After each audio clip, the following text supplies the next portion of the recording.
नमस्कार, मेरा नाम ज्ञानेश्वर है और आप देख रहे हैं लाइव सिटीज। कहानी छोटा राजन की ये चौथा एपिसोड। और आज इसी एपिसोड में मौजूदा हालात तक की स्थिति को हम ख़त्म करना चाहेंगे। तो देखिए, हमने पिछले एपिसोड में मतलब तीसरे एपिसोड में यह बताया कि छोटा राजन दाऊद इब्राहिम से अलग होकर कैसे दुबई से भाग निकला, जबकि दाऊद इब्राहिम ने तो पार्टी के बाद छोटा राजन को टपकाने की तैयारी कर रखी थी। छोटा राजन को भगाने में मदद की दुबई में भारत की एम्बेसी ने और रॉ के प्राधिकारियों ने। वह लौटना इंडिया चाहता था, लेकिन उसे भेजा गया नेपाल, काठमांडू। अब जबकि रॉ ने मदद की है तो शर्त भी कुछ रखी होगी, क्योंकि दाऊद इब्राहिम तो अब 1993 के मुंबई सीरियल बॉम्ब ब्लास्ट के बाद इंडिया का मोस्ट वांटेड हो गया था, भगोड़ा था। भारत की सरकार आज तक कहती है कि आज कल हम दाऊद इब्राहिम को जरूर पकड़ेंगे। तो छोटा राजन के रूप में भारत की खुफिया एजेंसियों को, भारत की सुरक्षा एजेंसियों को दाऊद के खिलाफ एक तिनका मिला था, तो दुबई से इसे निकाल दिया गया।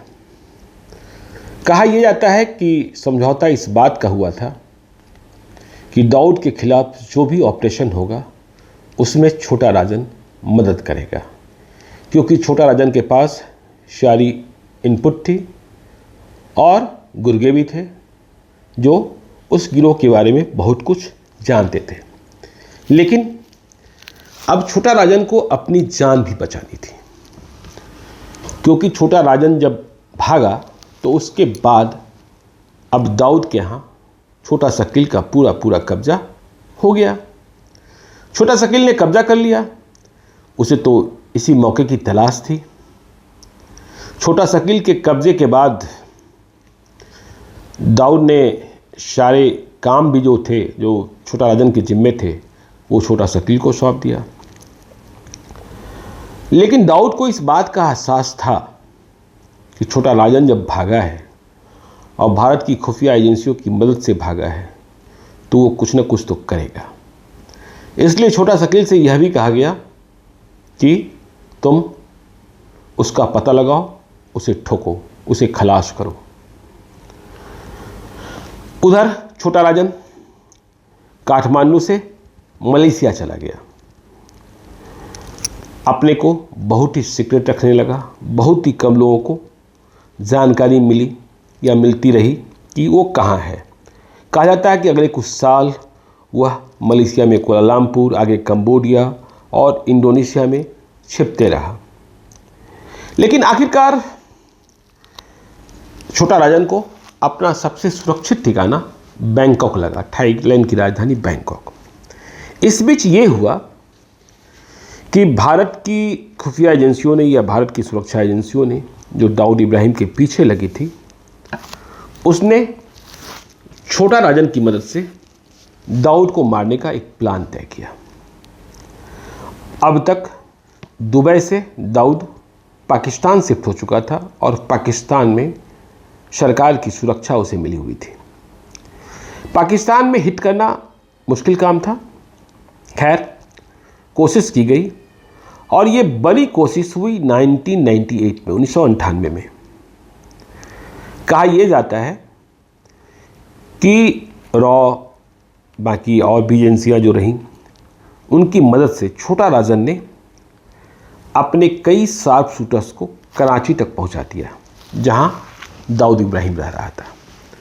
वहां पहुंचने वालों में बिक्की मल्होत्रा, छोटा राजन का शूटर, फरीद तनासा, बालू डोकरे, लकड़ावाला, विनोद मटकर, संजय घाटे और बाबा रेड्डी शामिल था।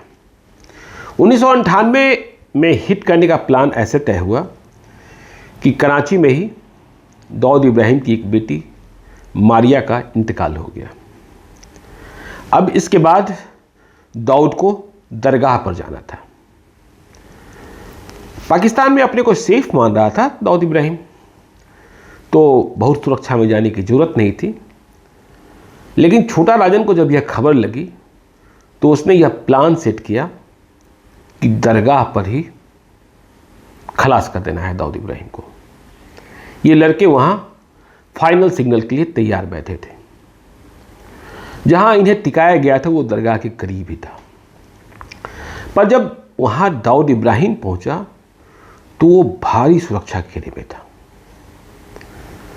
सरकारी गैर सरकारी। इसका मतलब ये था कि इंफॉर्मेशन लीक हो चुकी थी। बाद में कई साल बाद यह खबर लीक हुई कि नेपाल के एक सांसद ने यह इंफॉर्मेशन लीक कर दी थी, दाऊद इब्राहिम को दे दी थी।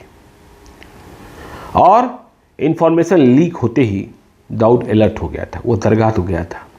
उसने यह भी पता कर लिया था कि छोटा राजन ने अपने गुर्गों को कहाँ ठहराया है।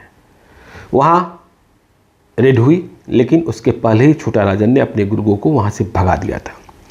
बाद में छोटा राजन ने नेपाल के उस सांसद को जिसने इंफॉर्मेशन लीक की थी, उसे अपने शूटर विक्की मल्होत्रा से मरवा दिया। तो नेपाल का हुआ पार्लियामेंट का जो मेंबर था वो मारा गया। अब इस घटना के बाद दाऊद इब्राहिम ने कहा छोटा शकील को कि दुनिया भर में जहाँ भी छुपा है ये छोटा राजन, उसे तलाशो और मारो। तो सब लोग छोटा राजन को तलाशने में लग गए, दाऊद इब्राहिम गैंग के सारे मेंबरान। तलाश खत्म हुई 2000 में बैंकॉक में, क्योंकि बैंकॉक को छोटा राजन ने अपना ठिकाना बना रखा था। बहुत कम लोग ही जानते थे और छोटा राजन को भरोसा था कि इस बात की जानकारी जितने भरोसेमंद लोगों को है उनमें से कोई दाऊद इब्राहिम को तो सूचना लीक कर ही नहीं सकता है। लेकिन साल 2000 में एक तारीख पर ऐसा हुआ कि छोटा राजन जहाँ रह रहा था वहाँ डिलीवरी बॉय पिज़्ज़ा लेकर आया, लेकिन वो सचमुच का डिलीवरी बॉय नहीं था। घंटी बजाई, हाथ में पिज़्ज़ा था, लेकिन उस पिज़्ज़े के साथ ही 4 हथियार बंद लोग छोटा राजन के फ्लैट में घुस गए। इस शूटआउट को दाऊद इब्राहिम की ओर से लीड कर रहा था मुन्ना झिंगारा उर्फ सैयद मुदस्सर हुसैन। और अचानक से गोलीबारी शुरू हो गई, कोई संभलने का मौका नहीं मिला। तब फ्लैट में छोटा राजन के साथ छोटा राजन का बहुत खास रोहित वर्मा और उसकी वाइफ भी थी। दोनों ने गोलियां खा ली और छोटा राजन को भागने का मौका दिया। छोटा राजन मुख्य दरवाजे से नहीं भाग सकता था, वह खिड़की से कूद गया, चोट लगी, फिर किसी तरीके से वहाँ भागा, क्योंकि जो शूटर्स आए थे उन्होंने वापस आकर जिधर से खिड़की से कूदा था उधर तेज़ी से गए थे और तलाशने की कोशिश की थी। लेकिन तब तक ये छोटा राजन एक अस्पताल में पहुंच चुका था और अस्पताल में भर्ती हो गया था। अस्पताल में भर्ती होते ही यह खबर दुनिया भर में फ्लैश हो गई थी, भारत को भी खबर मिल गई थी। अब अस्पताल में घुसकर मारना तो थाईलैंड में संभव नहीं था, लेकिन छोटा राजन को यह पता था कि अस्पताल में बहुत दिन रहेंगे तो दाऊद इब्राहिम ऐसा है कि अस्पताल को ही उड़वा दे सकता है। अब लोग कहते हैं कि इसमें भारत ने भी कुछ मदद करी, लेकिन सच क्या है नहीं है पता नहीं। कुछ दिनों के बाद ये घायल, ये चोटिल छोटा राजन अस्पताल से गायब हो गया, भाग गया। सबों को बड़ी हैरत हुई, स्वाभाविक था, हैरत होना भी चाहिए था कि ये भागा कैसे, घायल भागा कैसे। लेकिन अब छोटा राजन भी बदला लेने को आतुर था कि जब उसे बैंकॉक में मारने की कोशिश हुई है तो वो अब दाऊद इब्राहिम और छोटा शकील के गुर्गों को भी नहीं छोड़ेगा। छोटा राजन ने पता करने की कोशिश करी, उसे जानकारी ये मिली कि मुंबई में उसका ही 2 बंदा है, विनोद और सुनील सोन, दोनों होटेलियर हैं। उसने ही बैंकॉक में रहने की खबर लीक करी। तो इसने विनोद और सुनील सोन दोनों को 2001 में मरवा दिया। लेकिन बात इससे ही नहीं बनती। गुस्सा तो अभी छोटा राजन का और भी बहुत अधिक था। वो कहाँ चला गया था पता नहीं चला किसी को। तो इसने 19 जनवरी 2003 को दुबई में इंडिया क्लब के पास दाऊद इब्राहिम की कंपनी का जो चीफ फाइनेंस मैनेजर था और हवाला कारोबार का पूरा देखरेख करता था सरद, उसे भी ठुकवा दिया, खलास कर दिया। अब इसके बाद तो और भी दोनों गिरोह में तनातनी बढ़ गई।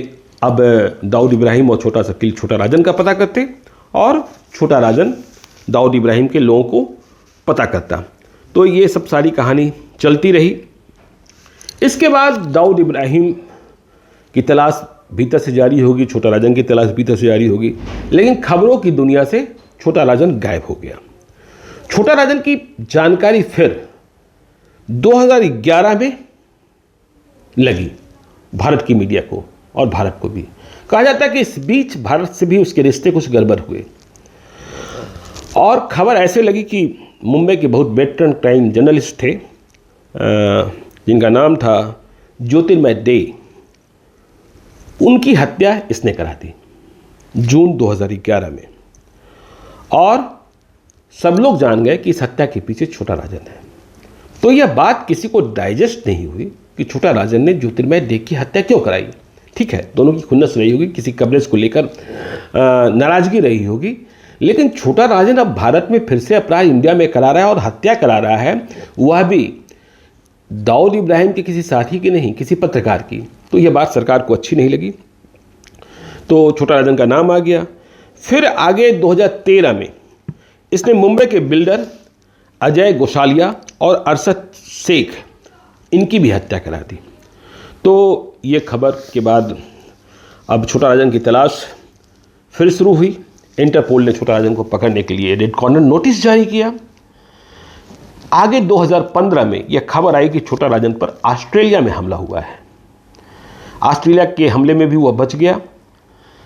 इसके आगे जानकारी ये मिली कि वह बाली पहुंच गया, इंडोनेशिया में बाली। अब भारत की खुफिया एजेंसी, भारत की CBI, भारत का इंटरपोल के साथ जो कोऑर्डिनेशन, वो पूरी ताकत सबों ने मिलकर लगा दी और आखिरकार इंडोनेशिया में अक्टूबर 2015 में छोटा राजन को गिरफ्तार कर लिया गया। गिरफ्तार कर उसे भारत लाया गया और भारत में उसके खिलाफ 70 मामले चलाए गए, सभी स्पेशल कोर्ट में। पत्रकार JD ज्योतिर्मय दे की हत्या में उसे आजीवन कैद की सज़ा सुनाई गई और कई अन्य मामलों में अभी मामले चल ही रहे हैं। तिहाड़ जेल में उसे रखा गया, हाई सिक्योरिटी जोन में, हाई सिक्योरिटी सेल में।